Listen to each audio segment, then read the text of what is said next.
The house was eerily silent when I stepped through the front door, a stark contrast to the usual chaos of my life. It was a typical Tuesday evening, and I had just returned from a late meeting at work. I called out to my wife, Jenna, but received no response. A sense of unease settled in the pit of my stomach as I walked through the dimly lit hallway, my footsteps echoing off the walls.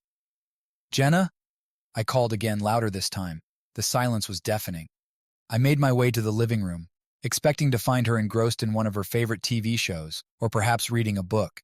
Instead, what greeted me was a sight that would forever be etched into my memory. Jenna lay motionless on the floor, her eyes wide open, staring blankly at the ceiling. A shattered phone lay beside her, its screen flickering intermittently. My heart raced, and I dropped to my knees beside her, my hands trembling as I checked for a pulse. There was none. The cold, lifeless feel of her skin sent a chill through my entire body. "Jenna! Jenna, wake up!" I shouted, shaking her gently, then more frantically. But there was no response. She was gone. Panic surged through me, and I fumbled for my phone to dial 911. My fingers felt clumsy and uncooperative as I pressed the numbers. The operator's voice was calm and professional, but I could barely process her words as I tried to explain the situation. Within minutes, the house was filled with flashing lights and the sound of sirens. Paramedics rushed in, taking over as I stood back, feeling helpless and numb. They confirmed what I already knew. Jenna was dead. The room spun, and I had to sit down to keep from collapsing. Detective Jackson arrived shortly after, his sharp eyes taking in every detail of the scene. He was a tall, imposing man with a no-nonsense demeanor. He introduced himself and then began asking me questions, his voice steady and controlled. "Mr. Turner, can you tell me what happened here?" he asked, his eyes locking onto mine.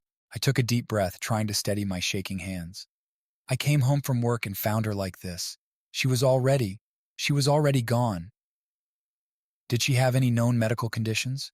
Anything that could explain this?" he probed, jotting down notes in a small notebook. I shook my head. "No, nothing like that. She was healthy." "Was there anyone else in the house when you arrived?" he asked, his gaze intense. "No, it was just me," I replied, my mind racing. But she was having an affair with our friend John.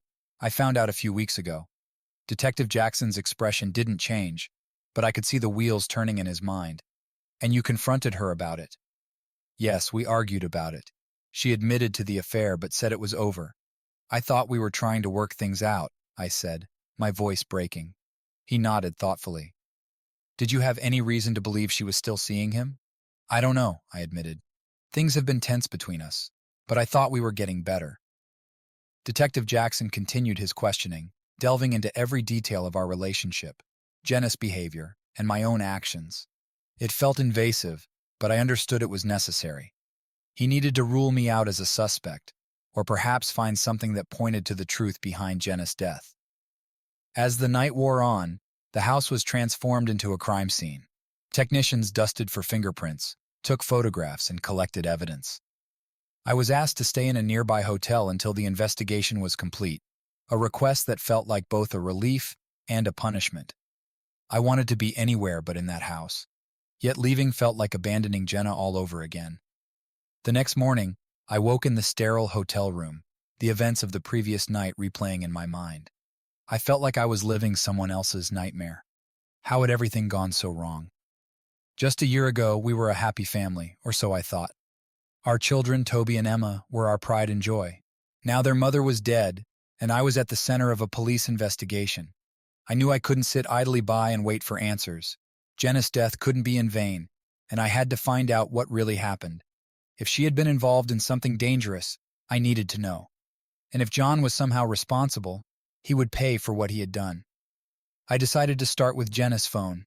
The police had taken it as evidence, but I had a backup of her data on our home computer. I returned to the house, now cleared for my entry, and accessed the backup files. It felt intrusive to go through her messages, but I had no choice.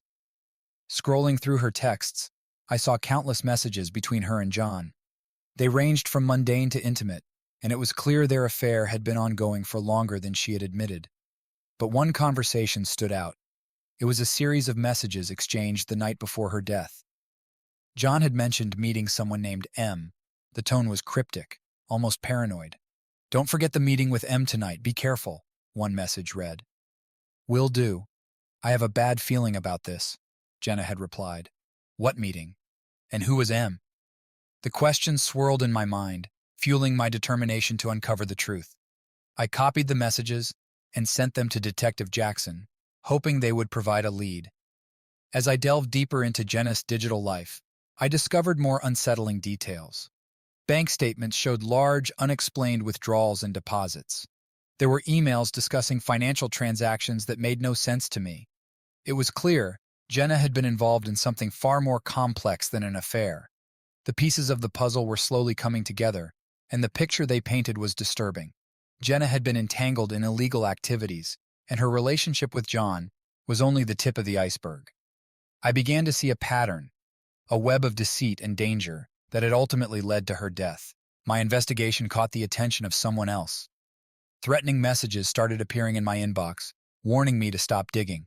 The first one was vague, but each subsequent message grew more explicit. "Stay out of this if you know what's good for you," one read. Another warned, "You're next."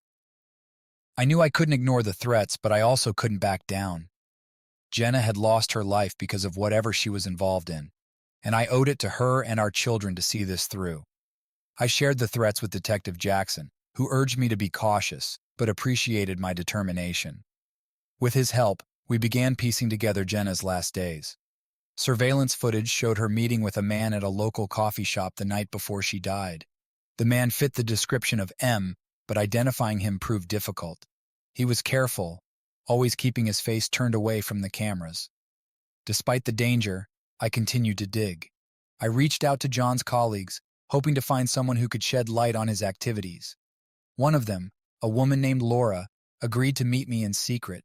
She revealed that John had been involved in a series of fraudulent schemes, using various people as fronts to launder money.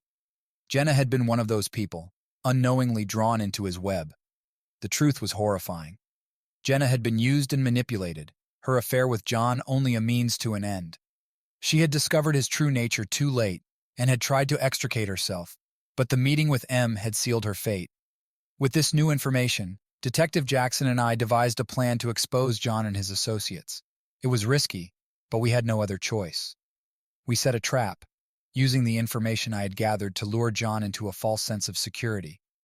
The operation was tense, every second feeling like an eternity. But in the end, it paid off. John was arrested, along with several of his partners in crime. The evidence against them was overwhelming, and they were charged with a multitude of offenses, including Jenna's murder. Justice was served, but the victory felt hollow. As I stood in the empty courtroom, I realized that no amount of retribution could bring Jenna back. The woman I had loved, despite her flaws, was gone forever. Our children had lost their mother, and I had lost the future I had once envisioned. In the months that followed, I focused on rebuilding our lives. Toby and Emma needed me more than ever, and I was determined to be there for them. The pain of Jenna's loss would never fade completely, but we found ways to move forward, honoring her memory by living the best lives we could. The house, once a place of joy and love, was now a reminder of everything we had lost. But it was also a testament to our resilience.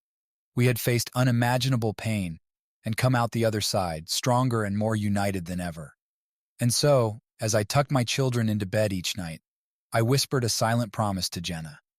I would protect our family, no matter the cost. Because in the end, love was the only thing that could truly heal us. The hotel room was dark and quiet, a stark contrast to the chaotic storm brewing inside my mind. Sleep eluded me, replaced by a relentless cycle of thoughts and questions. How had I missed the signs? Why hadn't I seen the danger Jenna was in? And most pressing of all, who was responsible for her death? I spent the next morning combing through Jenna's digital life, determined to uncover every secret she had hidden. The more I dug, the more I realized how little I had truly known her in those final months. Her emails, messages, and bank statements painted a picture of a woman entangled in something far more sinister than an affair. By mid-afternoon, I had pieced together a rough timeline of her activities. She had met John regularly, their conversations increasingly cryptic and tense. But it was the mention of M that stood out. Whoever this person was, They had been involved in some sort of clandestine dealings with Jenna and John. I forwarded all the information to Detective Jackson, who promised to follow up on the leads. Feeling restless, I decided to take matters into my own hands. I visited the coffee shop where Jenna had met the mysterious M. The barista, a young woman with purple hair and a nose ring, remembered Jenna and the man. She described him as middle-aged, well-dressed, and always on edge. He paid in cash and left generous tips, a detail that seemed out of place for someone engaged in illicit activities. I thanked her and left, my mind racing. The description matched no one I knew, but it gave Detective Jackson and his team a starting point. They scoured the security footage from the surrounding area, hoping to catch a glimpse of M's face. Days turned into weeks, and the investigation seemed to stall. The threatening messages I had been receiving grew more menacing, each one a chilling reminder that I was treading dangerous ground. One evening, as I returned to the hotel after visiting my children, I found an envelope slipped under the door. Inside was a single piece of paper with a simple message: "Stop digging, or you'll end up like Jenna." The threat ignited a fierce resolve within me. I couldn't let fear stop me from seeking justice.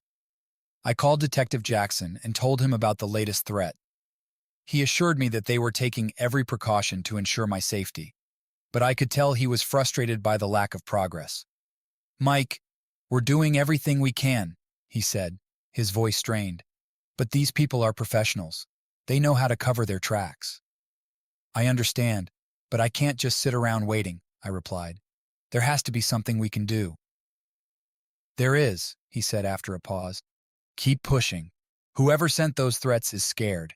They're worried about what you might uncover. If we can flush them out, we might get a break." I took his words to heart and redoubled my efforts. I reached out to everyone who had known Jenna and John, hoping someone had seen or heard something that could help. It was a long shot, but I had nothing to lose.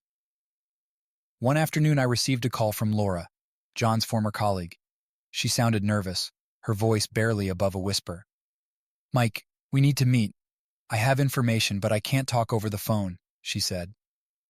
We agreed to meet at a small diner on the outskirts of town, a place unlikely to draw attention. Laura was already there when I arrived, her eyes darting nervously around the room.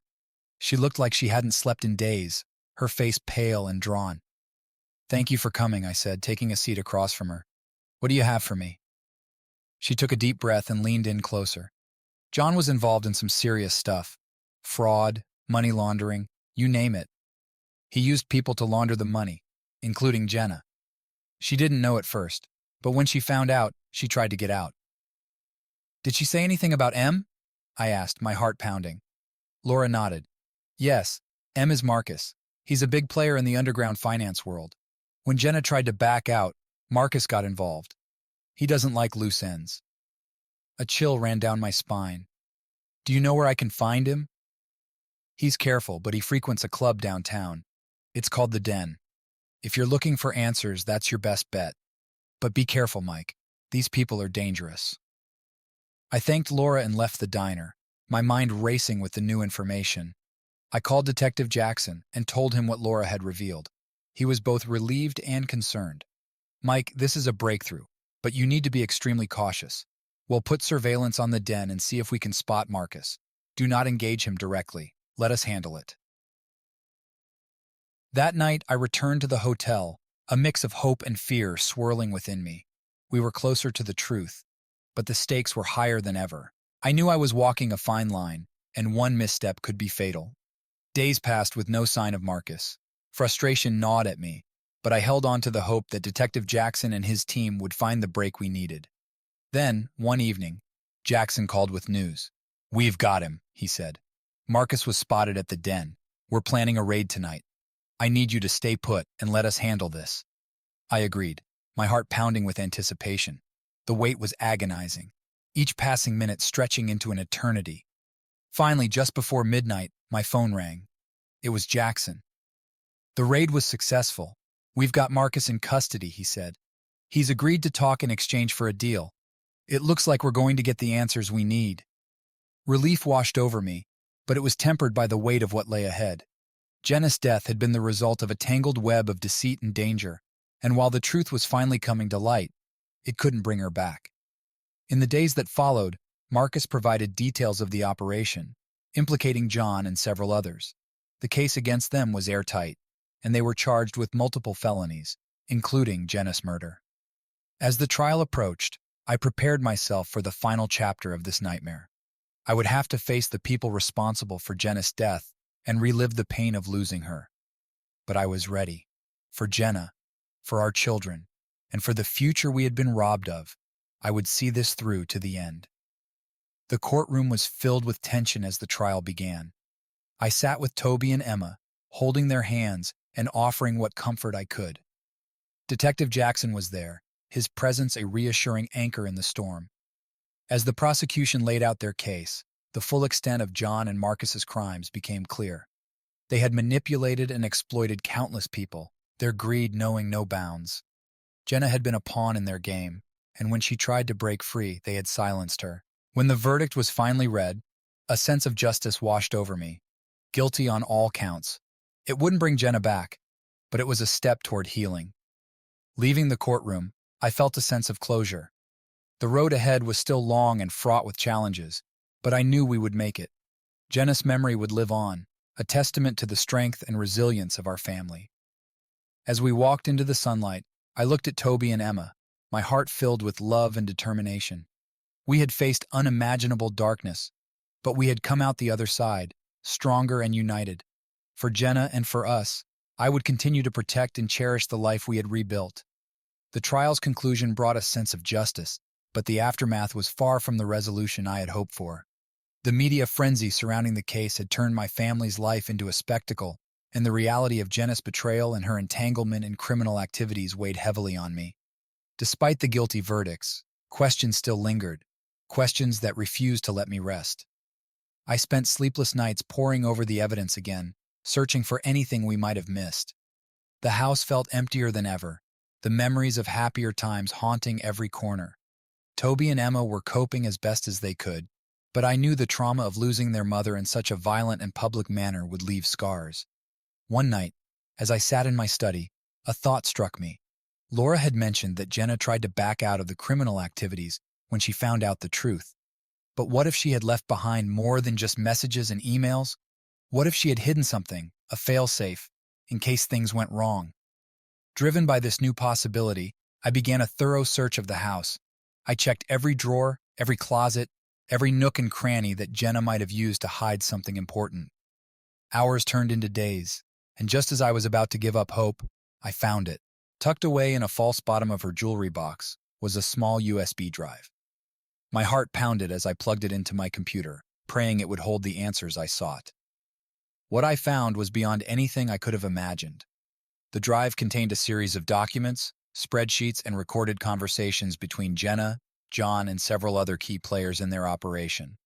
It was a detailed account of their schemes, from money laundering to fraud, and it implicated more people than we had initially thought. But most shocking of all was a video file dated just a few days before Jenna's death. With trembling hands, I opened the video. Jenna appeared on the screen, her expression serious and resolute. She looked directly into the camera, her voice steady as she began to speak. "If you're watching this, it means something has gone terribly wrong. I don't know how much time I have, but I need to make sure the truth comes out. John and Marcus are not the only ones involved. There are others, powerful people who are pulling the strings. I've gathered all the evidence I could. Please, whoever finds this, make sure it gets to the authorities. This can't be for nothing." Her words sent a shiver down my spine. Jenna had known she was in danger, and she had tried to protect herself, and us, by documenting everything. I felt a mix of pride and sorrow, knowing she had fought so hard to do the right thing in the end. I contacted Detective Jackson immediately, informing him of the new evidence. He arranged to meet me at the police station, where I handed over the USB drive. His eyes widened as he reviewed the contents. "This changes everything," he said, his voice filled with urgency. "We need to act fast. If what Jenna says is true, there are still people out there who could be very dangerous." The police launched a new investigation based on Jenna's evidence. It was a race against time to track down the additional suspects before they could cover their tracks. As the days passed, more arrests were made, and the full extent of the criminal network was exposed. The media dubbed it the Turner Files, and the story dominated headlines for weeks. During this tumultuous time, I focused on keeping life as normal as possible for Toby and Emma. They deserved a semblance of stability amidst the chaos. But even as I tried to shield them, the reality of our situation was inescapable. One evening, after tucking the kids into bed, I received a call from Detective Jackson. He sounded both relieved and triumphant. "Mike, we got them. The additional suspects are in custody. Jenna's evidence was crucial. We couldn't have done it without her." His words brought a bittersweet sense of closure. Jenna's efforts had not been in vain, and her bravery had helped dismantle a dangerous criminal organization. But the victory felt hollow without her by my side.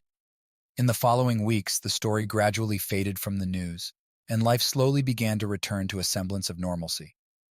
I continued to work with a therapist to help Toby and Emma process their grief and trauma, and I found solace in the support of friends and family who rallied around us. One afternoon, as I was sorting through Jenna's belongings, I found her diary. I hesitated before opening it, unsure if I was ready to face the raw, unfiltered thoughts she had penned. But I knew I needed to understand her journey, to find peace with the choices she had made. The entries were a heartbreaking mix of guilt, fear, and determination. Jenna had struggled with her involvement in the criminal activities and had felt trapped by John's manipulation, but she had also resolved to protect our family at all costs, even if it meant risking her own life. As I read her final entry, tears streamed down my face. "Mike, if you're reading this, I'm so sorry for everything. I never meant for it to end this way. Please know that I love you and the kids more than anything in this world. I hope one day you can forgive me. Take care of Toby and Emma. Be the strong, loving father I know you are. And never forget that I loved you with all my heart." In that moment, I felt a wave of grief and love wash over me. Jenna had made terrible mistakes, but she had also shown incredible courage and love for our family. Her actions, however flawed, had ultimately brought justice and protection to those she cared about. As I closed the diary, I made a silent vow to honor Jenna's memory by living the best life I could for our children. We had been through unimaginable pain, but we had also found strength in each other. Our journey was far from over, but together, we would face whatever came our way. With the weight of the past slowly lifting, I looked forward to a future where the shadows of Jenna's choices no longer defined us. We would carry her memory in our hearts, but we would also move forward, rebuilding our lives one step at a time. Months had passed since the arrests, and the whirlwind of media attention had finally started to subside. Life was beginning to resemble something like normalcy, though the scars from the past were still fresh. I focused on providing stability for Toby and Emma, striving to be the father Jenna had believed I could be. One morning, as I was preparing breakfast, the doorbell rang. I opened the door to find Laura standing there, looking both apprehensive and relieved. "Laura, what brings you here?" I asked, gesturing for her to come in. "I hope I'm not intruding," she said, stepping inside. "I just wanted to check on you and the kids. And there's something I think you should see." She handed me a sealed envelope with my name written in Jenna's handwriting. My heart skipped a beat as I carefully opened it and unfolded the letter inside. "Mike, if you're reading this, it means Laura found the courage to deliver this to you. There are things I couldn't tell you face to face, things I hope you'll understand in time. I loved you and the kids with all my heart, and everything I did was to protect you. I hope you can forgive me. Love, Jenna." Along with the letter was a key and an address. The note didn't offer any explanations, only a final request from Jenna to visit the location. "Do you know anything about this?" I asked Laura. She shook her head. "Jenna gave it to me just before everything happened. She said it was important but didn't give any details. I didn't know when the right time would be, but I figured now might be it." I nodded, grateful for her honesty. "Thank you, Laura. I'll go see what this is about." Later that day, I arranged for a babysitter and made my way to the address Jenna had left. It led me to a small, unassuming storage facility, in-depth conversations, and we discovered a shared interest in literature and a similar approach to parenting. Grace had a son, Ethan, who quickly became friends with Toby. Grace's presence was a breath of fresh air. She was empathetic and patient, never pushing me to talk about Jenna or the past, but always there to listen if I needed to. Over time, our friendship deepened, and I found myself looking forward to our interactions. It wasn't long before Toby and Emma began inviting Ethan and Grace over for dinners and playdates. One evening, as we sat in the backyard watching the kids play, Grace turned to me with a thoughtful expression. Mike, you've been through so much, and you've handled it all with incredible strength. It's clear how much you love Toby and Emma, and how hard you work to provide for them. I just wanted to say that you're doing an amazing job. Her words touched me deeply, and I felt a warmth spread through my chest. Thank you, Grace. That means a lot coming from you. I couldn't have done it without the support of people like you. As the months passed, our relationship blossomed from friendship into something more. Grace became a constant presence in our lives, and her son Ethan was like a brother to Toby and Emma. The four of them were inseparable, and it was heartwarming to see how well they got along. One crisp autumn afternoon, Grace and I took the kids to a nearby park. The vibrant fall colors painted a beautiful backdrop as we watched them run around, their laughter filling the air. Grace and I sat on a bench, enjoying the serene moment. Mike, I know this isn't easy to talk about, but how are you really doing? Grace asked gently. I took a deep breath, considering her question. Some days are harder than others. Losing Jenna was devastating, and there are still moments when the pain feels overwhelming. But I've also found strength in my love for Toby and Emma. They've been my anchor through all of this, and meeting you and Ethan has been a blessing I didn't expect. Grace smiled, her eyes reflecting the kindness and understanding that had drawn me to her in the first place. I'm glad we met too. You've brought so much joy into our lives, and I want you to know that I'm here for you, no matter what. As winter approached, Grace and I decided to take the kids on a weekend getaway to a cozy cabin in the mountains. It was a chance to escape the hustle and bustle of everyday life and enjoy some quality time together. The trip was filled with laughter, snowball fights, and evenings by the fireplace, sharing stories and hot cocoa. One evening, after the kids had gone to bed, Grace and I sat by the fire, wrapped in a comfortable silence. The crackling of the fire and the peacefulness of the moment made it the perfect time to express what had been on my mind. Grace, I can't begin to tell you how much your presence has meant to me and the kids. You've brought light back into our lives, and I find myself feeling something I haven't felt in a long time. Grace looked at me with a soft smile. Mike, I feel the same way. Being with you and your kids has been a joy, and I think we've found something special here. We moved closer, and in that moment, the world outside seemed to fade away. As our lips met, it felt like the beginning of a new chapter, one filled with hope, love, and the promise of a brighter future. As we returned home, our relationship grew stronger. Grace became an integral part of our family, and we navigated the challenges and joys of blending our lives together. Toby and Emma thrived in the stability and love that surrounded them, and I found myself looking forward to each new day. Spring arrived, bringing with it a sense of renewal. The flowers bloomed, and the days grew longer and warmer. One sunny afternoon, as we all gathered in the backyard for a barbecue, I looked around at the smiling faces of my children, Grace and Ethan. I realized that despite the pain and loss, we had found a way to rebuild and create a new, beautiful life together. Jenna's memory would always be a part of us, but it no longer held us in the past. Instead, it had become a source of strength and inspiration, guiding us toward a future filled with love and happiness. As I stood there, surrounded by the people I cared about most, I felt a profound sense of gratitude and hope. We had faced the darkest of times, but we had emerged stronger, ready to embrace whatever the future held. And so, we moved forward, hand in hand, knowing that together, we could overcome anything. Life had settled into a comforting routine. Grace and I had established a rhythm that worked for our blended family. Toby and Emma were thriving, and Ethan had become like a sibling to them.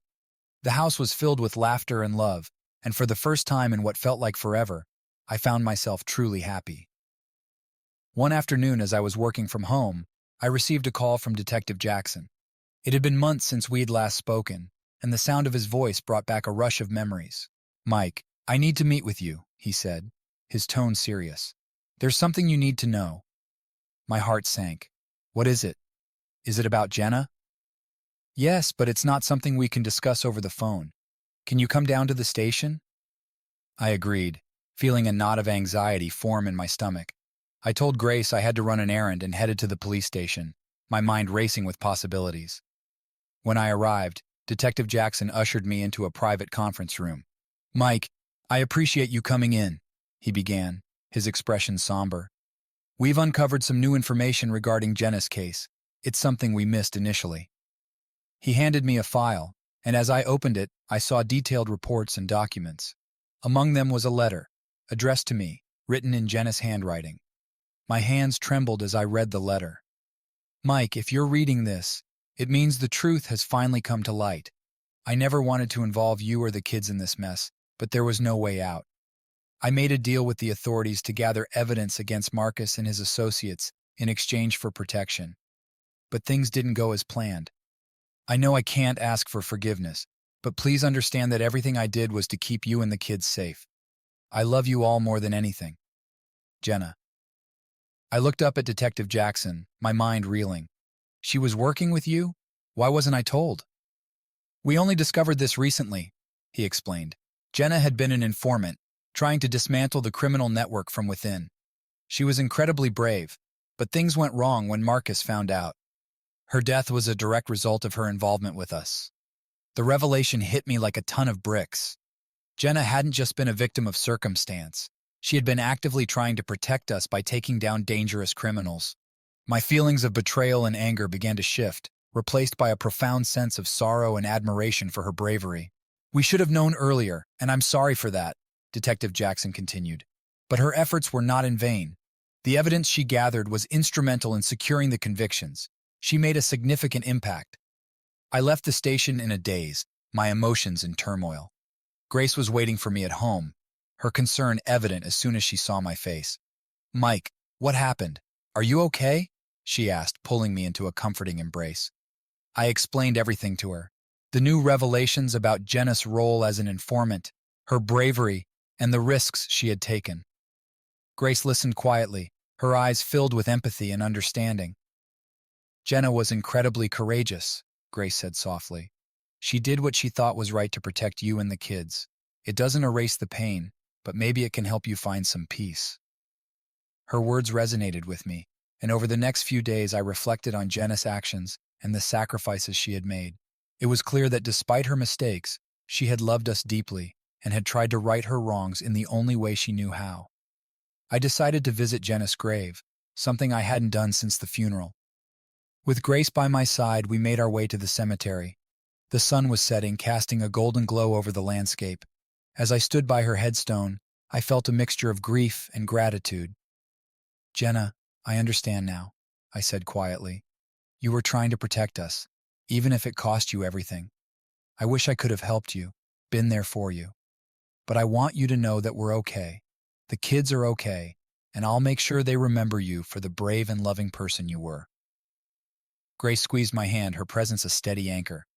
Together we placed flowers on Jenna's grave, a symbol of respect and remembrance.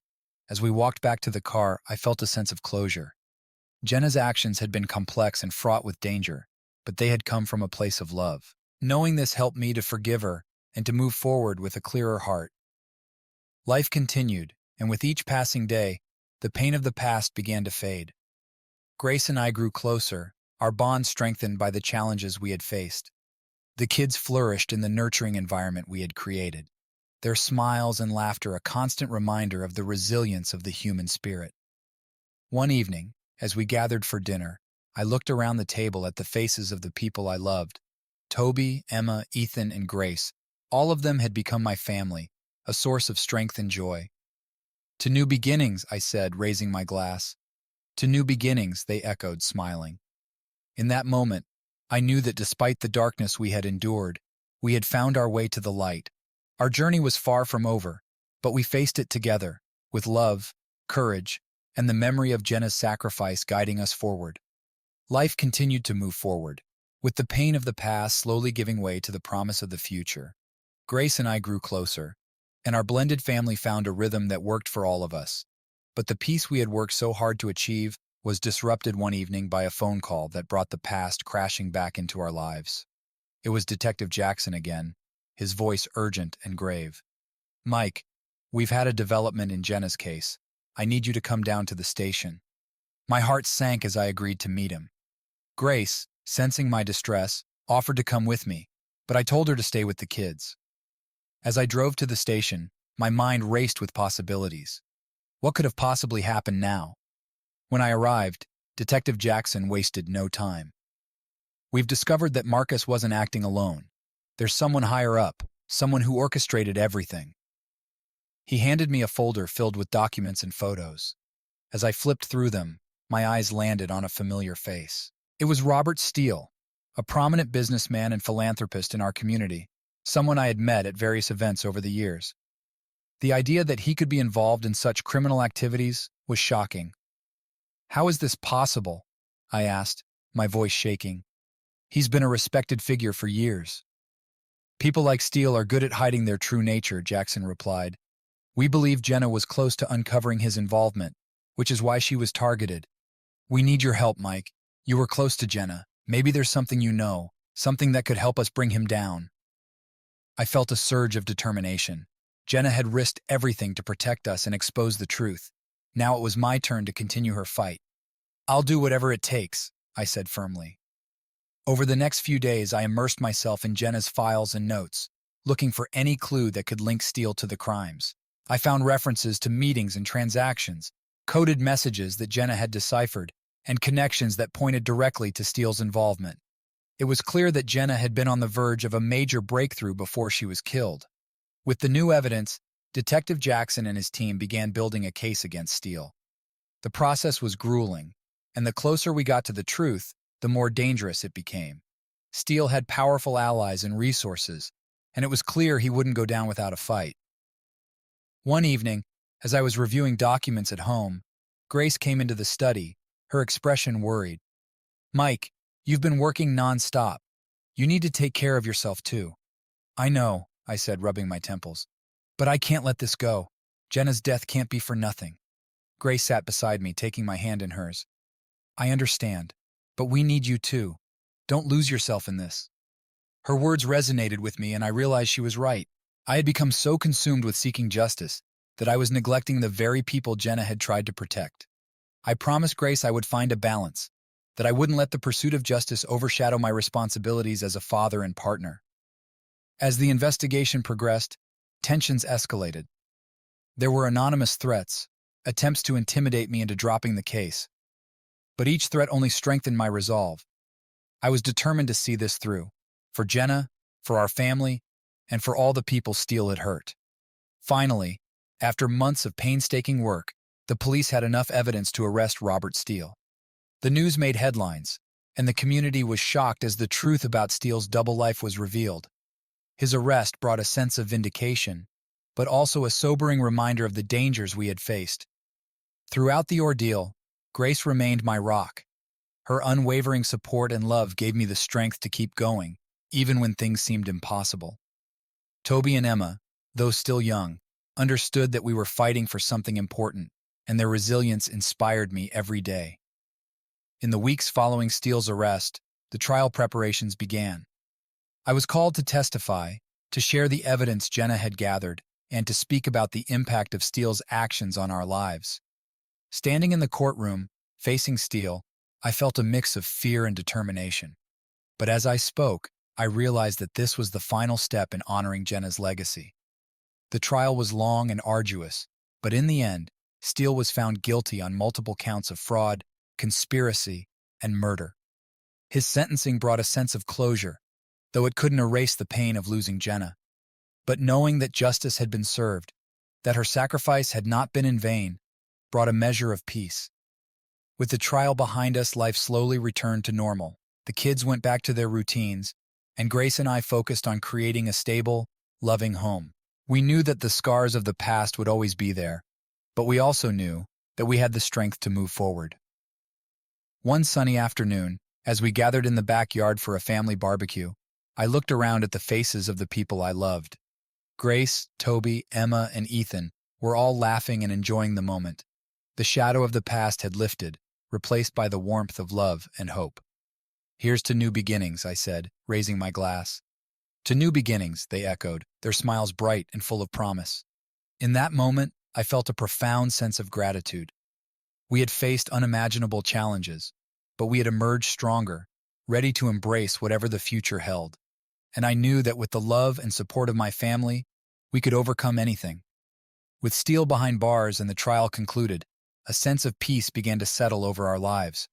The whirlwind of media attention gradually faded, and we returned to the comforting routine we had established. Grace, Toby, Emma, Ethan, and I were finally able to breathe easier, knowing that the shadow of the past had been lifted. One Saturday morning, as the first hints of spring began to bloom, we decided to take a trip to the coast. It had been a long time since we had taken a family vacation, and the children were excited at the prospect of spending a few days by the ocean. Grace and I packed up the car with everything we needed for the weekend, and we set off, the kids' laughter filling the air as we drove. The beach house we had rented was a charming little cottage with a view of the ocean. The moment we arrived, the kids ran out onto the sand, their joy contagious. Grace and I followed hand in hand, watching them play and marveling at how far we had come. That evening, after a day filled with sandcastles, seashells, and splashing in the waves, we gathered on the deck to watch the sunset. The sky was painted in hues of orange, pink, and purple, and the sound of the waves crashing against the shore was a soothing backdrop. As we sat together, I felt a deep sense of contentment. The past year had been incredibly challenging, but it had also brought us closer together. We had faced our fears, confronted our demons, and emerged stronger for it. Grace turned to me, her eyes reflecting the colors of the sunset. "Mike, I've been thinking about the future. I want us to build a life together, a life where we can create new memories and continue to heal." Her words resonated with me, and I knew she was right. It was time to look forward, to embrace the opportunities ahead of us. "I want that too, Grace. You've been my rock through all of this, and I can't imagine my life without you and Ethan." As the sun dipped below the horizon, I took a deep breath and reached into my pocket, pulling out a small velvet box. Grace's eyes widened as I opened it to reveal a simple, elegant ring. "Grace, you've shown me what it means to love and to be loved. You've brought light into my life when I thought I would never find it again. Will you marry me?" Tears welled up in her eyes as she nodded, a radiant smile spreading across her face. "Yes, Mike. 1,000 times, yes." The kids, who had been playing nearby, noticed the exchange and ran over, their excitement palpable.